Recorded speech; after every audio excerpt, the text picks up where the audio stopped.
lot of people really kind of emphasize using gold or silver or precious metals to hedge inflation. That really hasn't worked out that well. Why the divergence, and then why do we look at precious metals in our portfolios very differently than we look at broad-based commodities like crude, natural gas, and copper?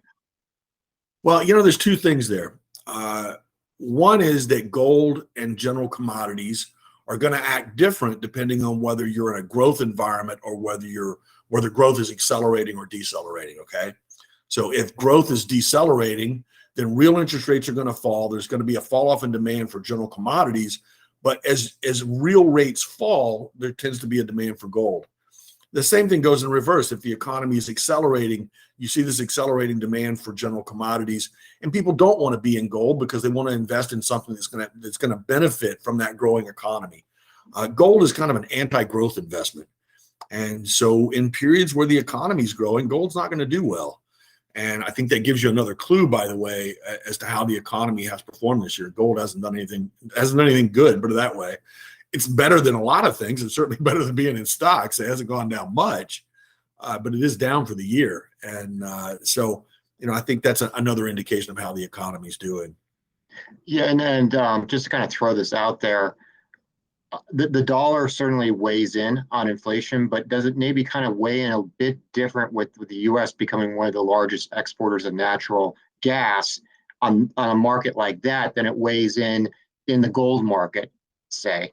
In terms of a strong dollar or a weak dollar? Well, that's an interesting thing I haven't really thought about. But I will say this: our natural gas exports, we were already kind of maxing out our liquid natural gas export capacity.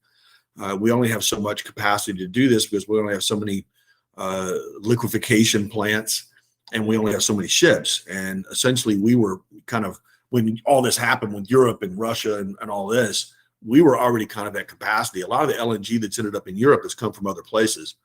But it is interesting that, we've seen natural gas prices respond in the United States to what's going on in Europe. When we see, for instance, Europe's natural gas flow is shut off, then natural gas prices here go up. People and assume that we're going to, ship out LNG.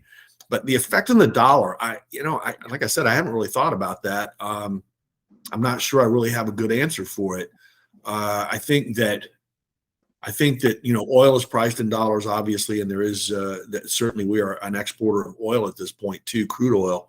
I don't know that I really have a good answer for that, Steve. I have to think about that one. The dollar and the impact from natural gas. Interesting question.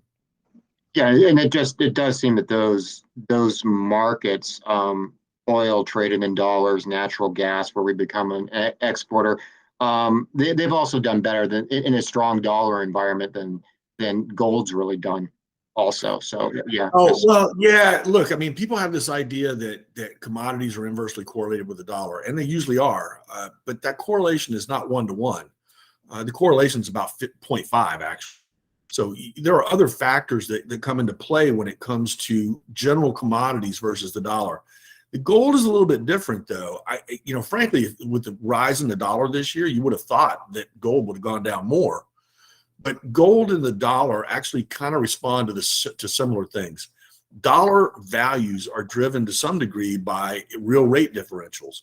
So if you look at the real rates in Europe versus real rates in the United States, it's going to help you determine, or for instance, same thing with Japan and the yen. Real rates have an impact on the exchange rate.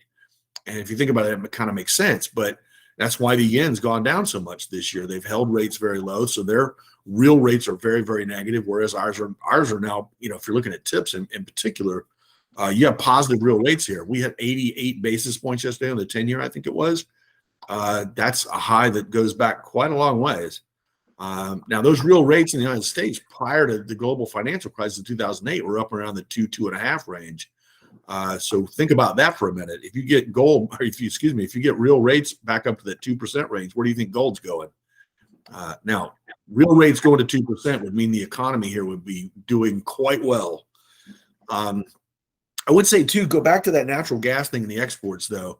I said that earlier, the GDP in the first quarter was negative because of trade, because we had a big jump in the trade deficit. It's very interesting. We've seen the trade deficit come in a lot.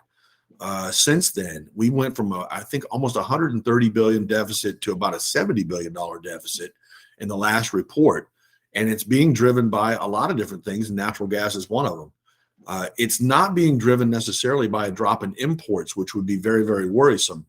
It has been driven by an increase in exports, which is quite interesting in a world where the global economy, where the U.S. is kind of the cleanest dirty shirt in the world.